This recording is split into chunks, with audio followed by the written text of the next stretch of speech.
Well, they're finally saying it out loud. Grace Randolph of Beyond the Trailer and a Rotten Tomatoes critic declares, yes, there's plenty of money and access being given by the studios in return for great reviews. Today we'll tell you why they're finally having to admit what's going on in an industry complicit in fixing it. We're talking about the review scores.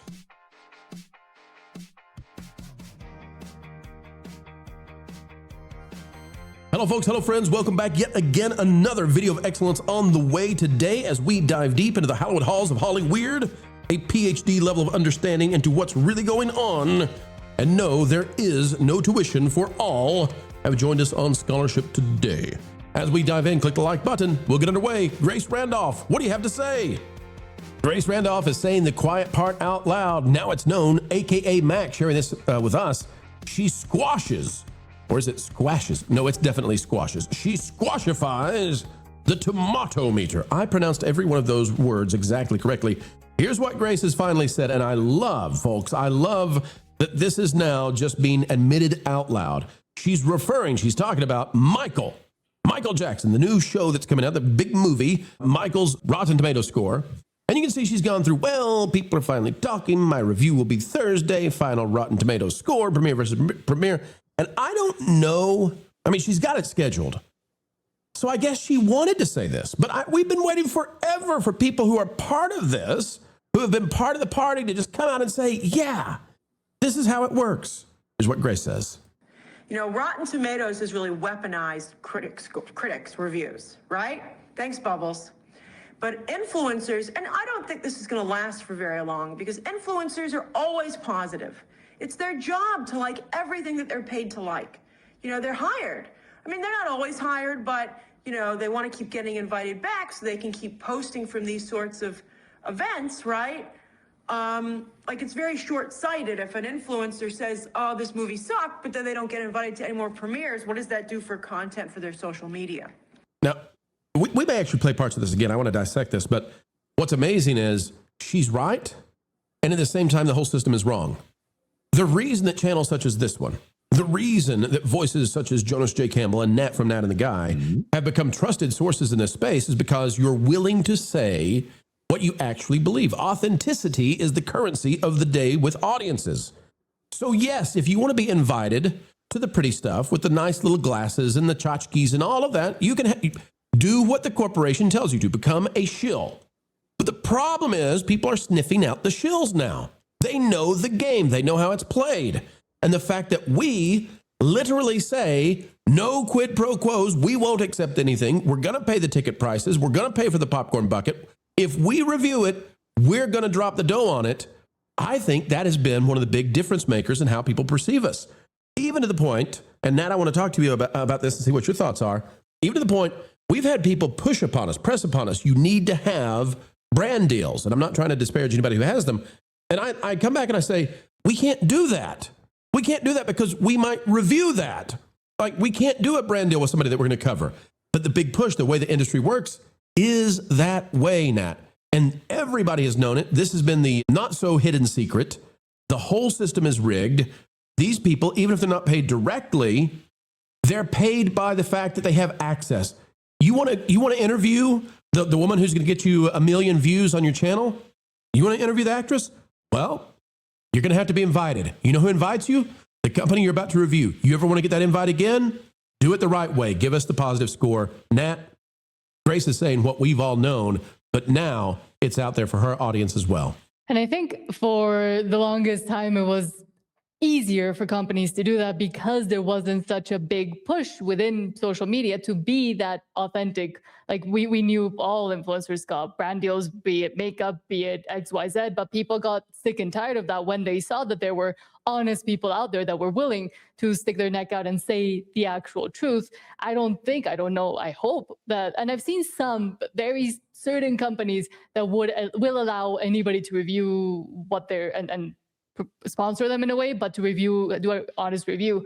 However, now even with AI, and I continue to talk about AI because I think the push for authenticity will get stronger and stronger from audiences, from people, because we're all getting sick and tired of everything being fake. Yep. That's why I've got to go on camera in the next few months, is because of exactly what you're saying. There is some degree of transparency that's going to have to be had. And part of what sunk all of this is the destruction of Disney. So hear me out, folks. Not only did Disney wipe out themselves, but when Disney decided to completely, and Hollywood at large, but Disney really is the catalyst here. And I'll explain that in just a moment. But all of Hollywood, specifically, significantly Disney, they decided to propagandize kids' content and the superheroes and the mythos that we love. They substituted their ideology and their propaganda for good storytelling. And in doing so, they made it impossible for the influencers to hide how the game is played. Because once nobody liked the movies anymore, or they were actually offended by the movies, the influencers then had a decision to make, Jonas. They've got an A-B decision here. Either tell the truth and get kicked out of the club, but maintain an audience and relevancy online, or do your best to make it seem palatable. Like, give it a 7 out of 10. Just give it a tepid thumbs up. Do whatever it takes.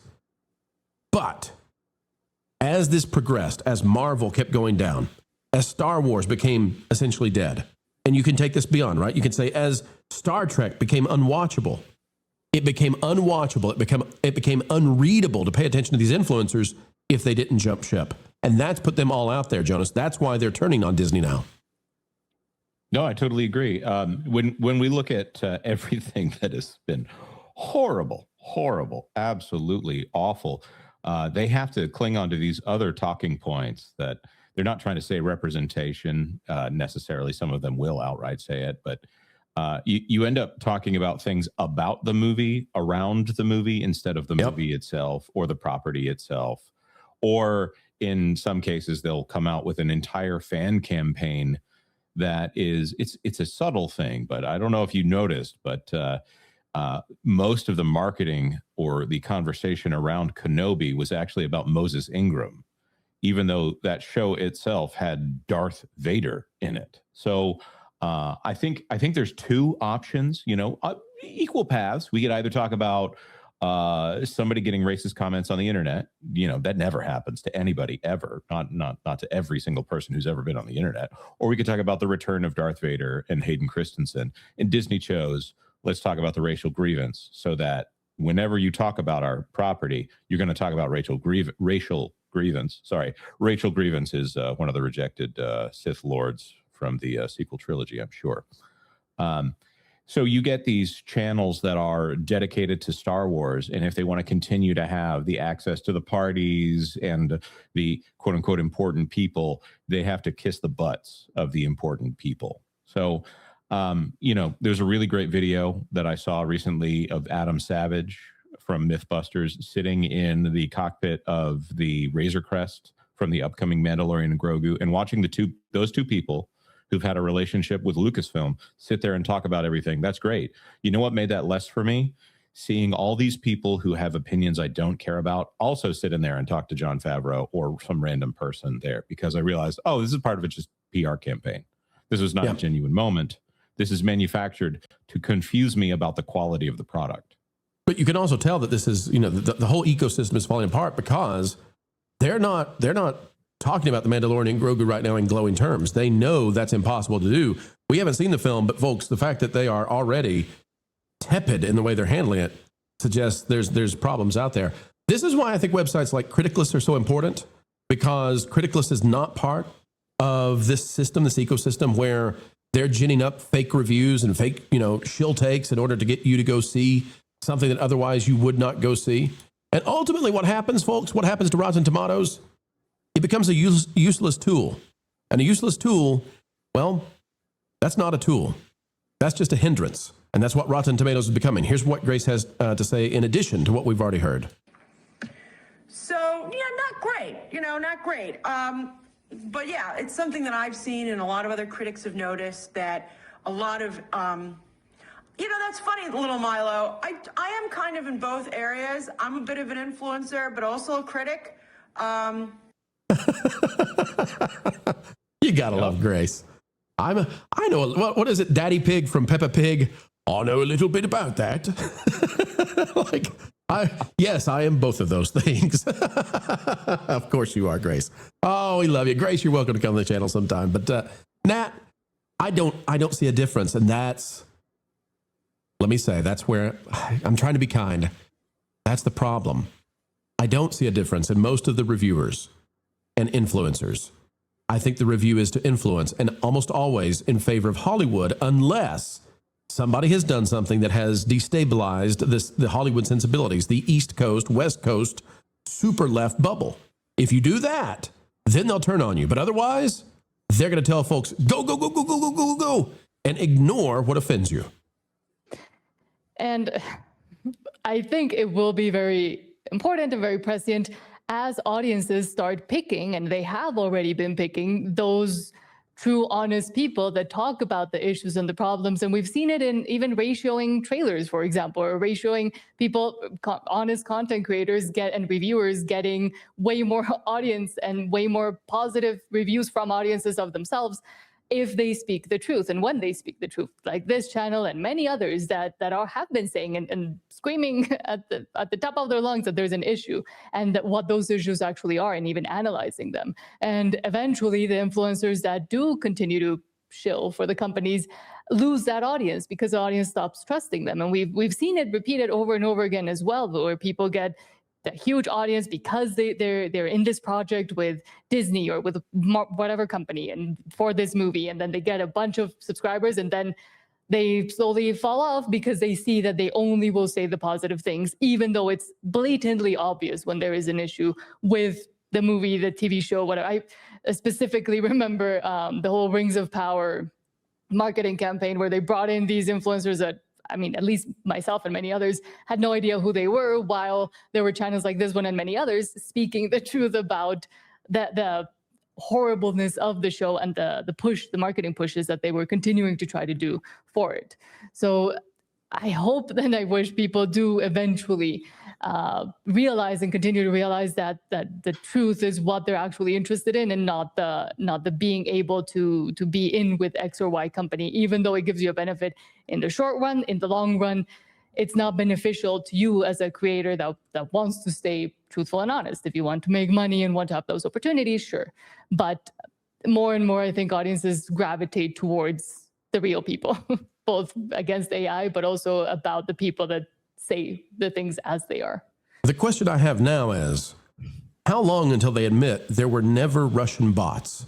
How long until they admit that review bombing, while it might be real, it's been gravely and greatly overstated when it comes to things like The Last Jedi and so many of these films that people just don't like? And how long until they realize that they destroyed not just Hollywood, but the influencer class that was around this by making everybody pretend it was all okay? It's all okay, Jonas. Everything's fine. Jonas, I'll give you the final word on this one.